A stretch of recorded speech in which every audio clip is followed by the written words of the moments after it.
சுவாமி விவேகானந்தரின் ஞானயோகம் சொற்பொழிவு குறிப்புகள். வேதாந்தம் பற்றிய குறிப்பு.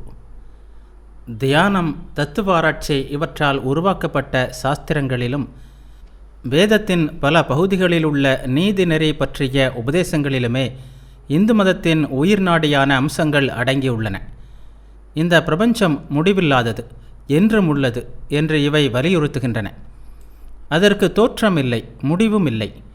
ஜடப்பொருட்களில் உணர்வு வெளிப்படுவதையும் வரையறைக்கு உட்பட்ட பொருட்களில் எல்லையற்ற பொருள் ஊடுருவி நிற்பதையும் காட்டக்கூடிய வெளிப்பாடுகள் உலகில் கணக்கின்றி இருக்கின்றன.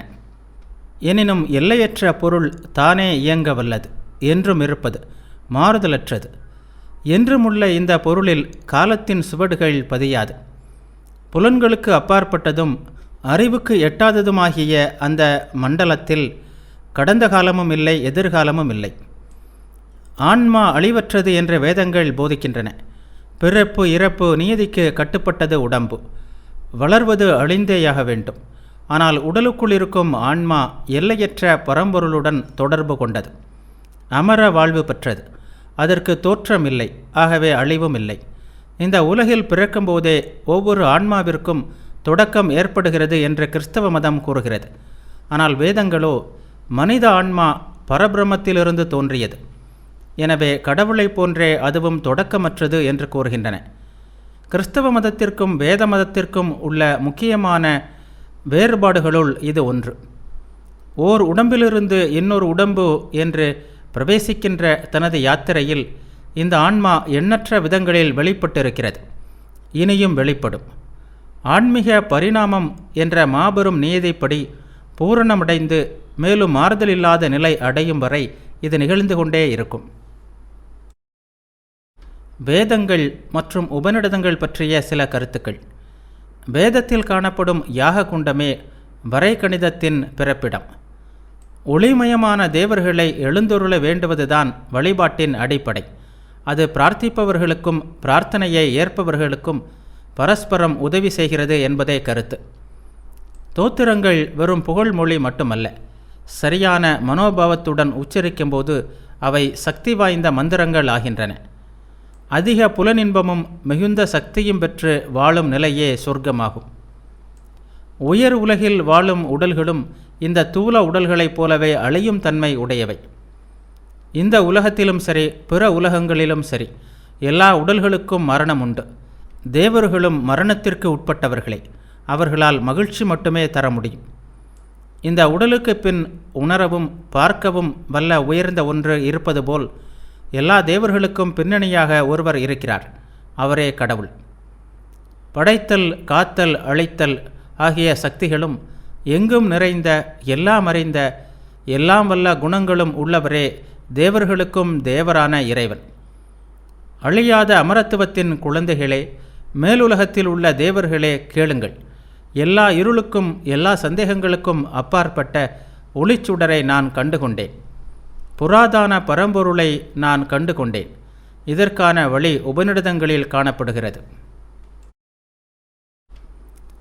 நாம் பூமியில் சாகிறோம், சொர்க்கத்திலும் சாகிறோம், அதற்கும் மேலான உலகிலும் சாகிறோம். கடவுளை அடையும் போதுதான் நாம் அமர வாழ்வு பெறுகிறோம். உபநிடதங்கள் இதை பற்றியே பேசுகின்றன. உபநிடதங்களின் வழி தூய வழி.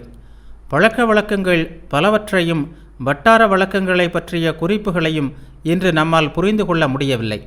எனினும் அவற்றின் மூலம் உண்மை நமக்கு தெளிவாகிறது. உண்மையில் ஒளியை அடைவதற்காக விண்ணும் மண்ணும் புறக்கணிக்கப்படுகின்றன. உபநிடதங்கள் பின்வருமாறு கூறுகின்றன. இறைவன் இந்த பிரபஞ்சத்தில் ஊடுருவி நிற்கிறான். இந்த பிரபஞ்சம் முழுவதும் அவனுடையது. அவன் எங்கும் நிறைந்தவன், இரண்டற்ற ஒருவன், உருவமற்றவன், தூயவன், மகாகவி.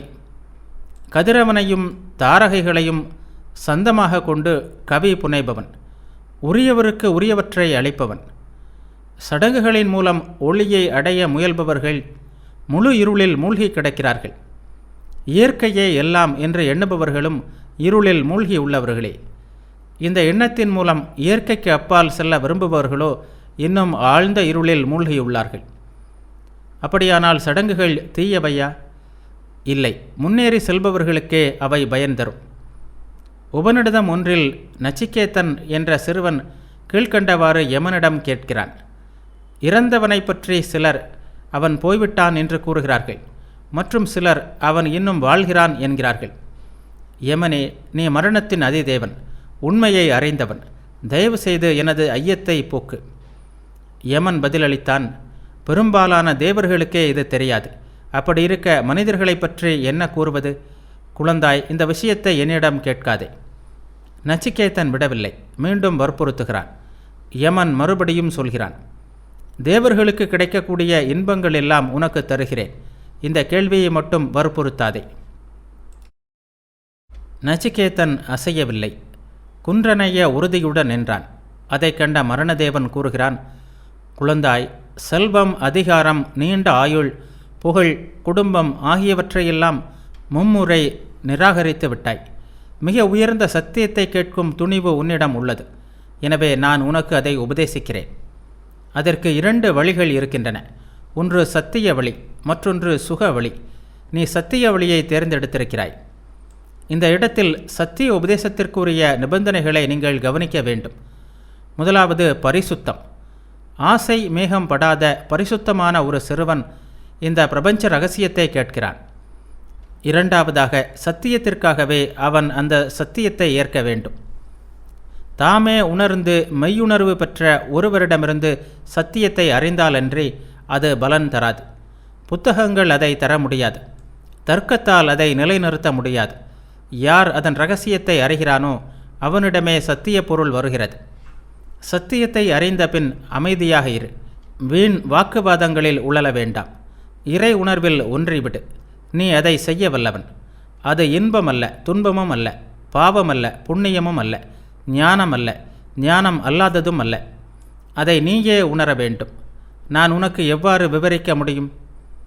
ஆண்டவனே, உன்னை தவிர வேறு எதுவும் எனக்கு வேண்டாம் என்று உள்ளங்கனிந்து கரைந்து கதறுபவனுக்கே இறைவன் காட்சி தருகிறான். தூயவனாக இரு, அமைதியாக இரு.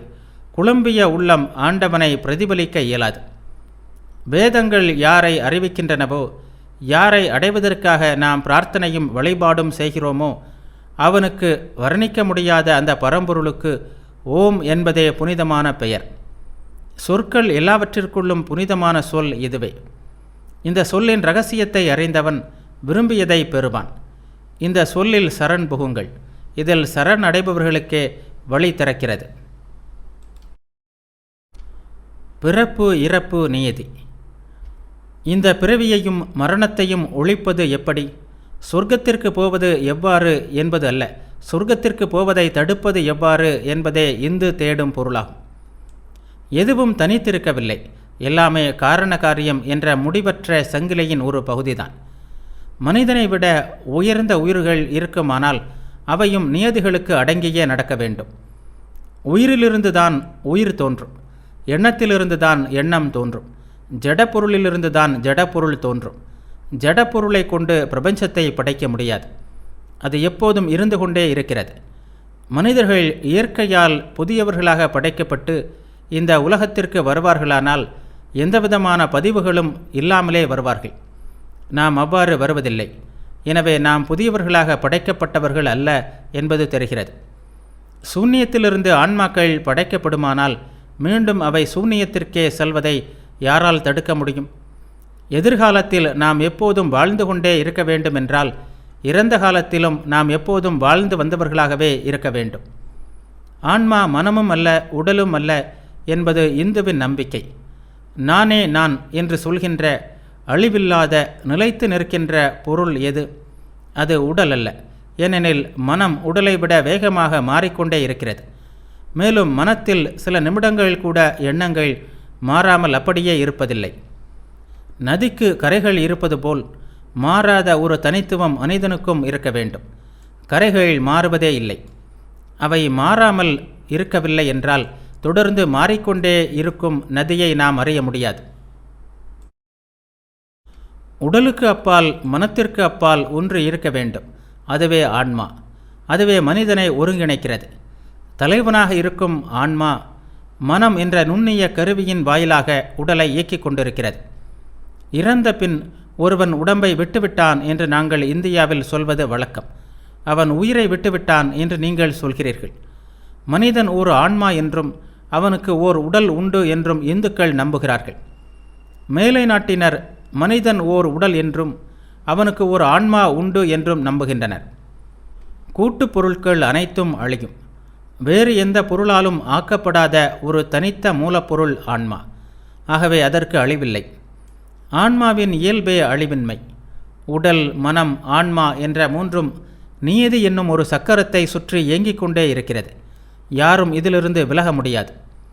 விண்மீன்களும் சூரியனும் அவற்றிற்குரிய நியதிகளை மீறி செல்ல முடியாதது போல் நாமும் இந்த நியதியை மீற முடியாது. இவை பிரபஞ்ச நியதிகள். ஒவ்வொரு செயலுக்கும் உடனேயோ காலம் கடந்தோ பயன் ஏற்பட்டே தீர வேண்டும் என்பது கர்ம நியதி.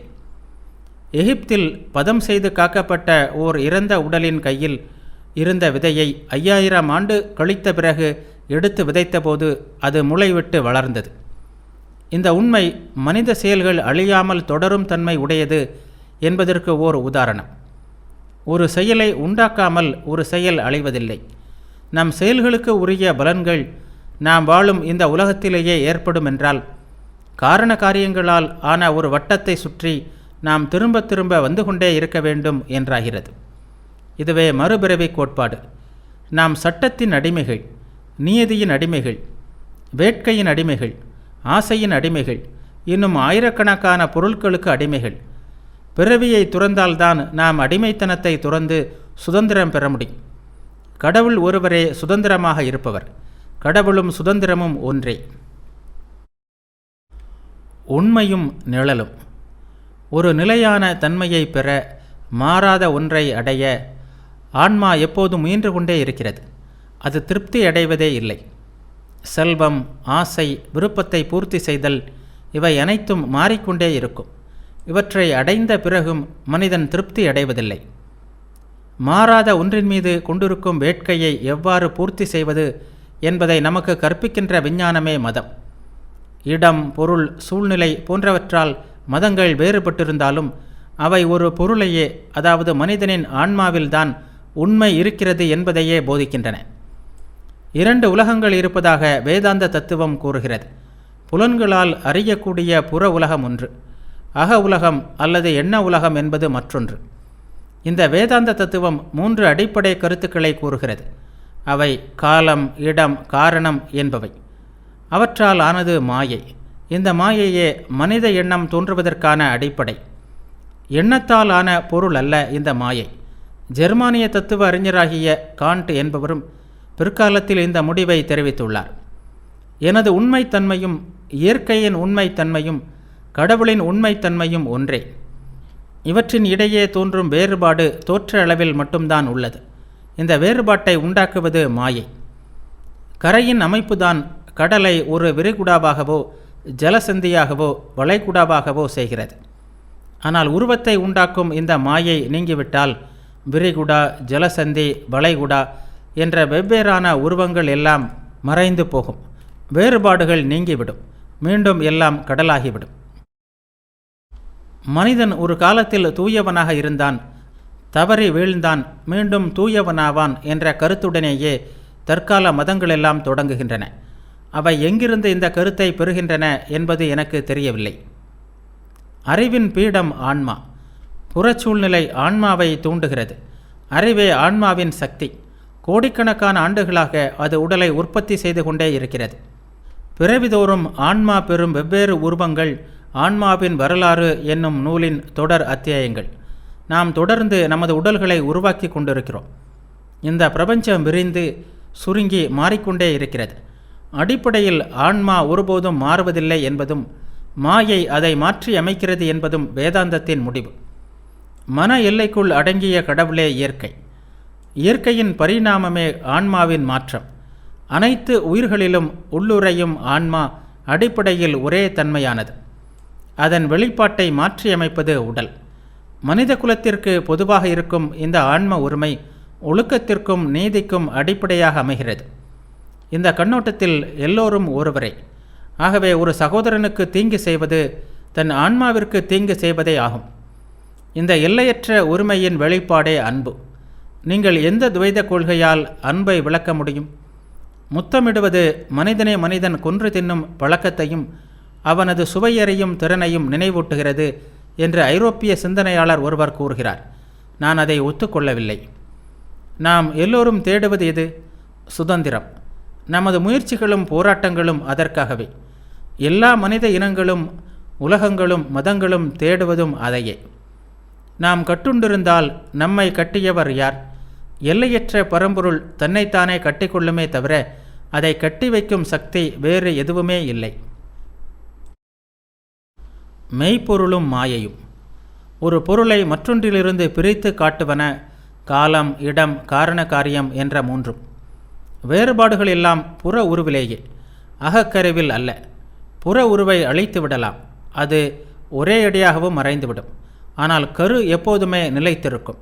இந்த கருவை ஒருபோதும் அழிக்க முடியாது.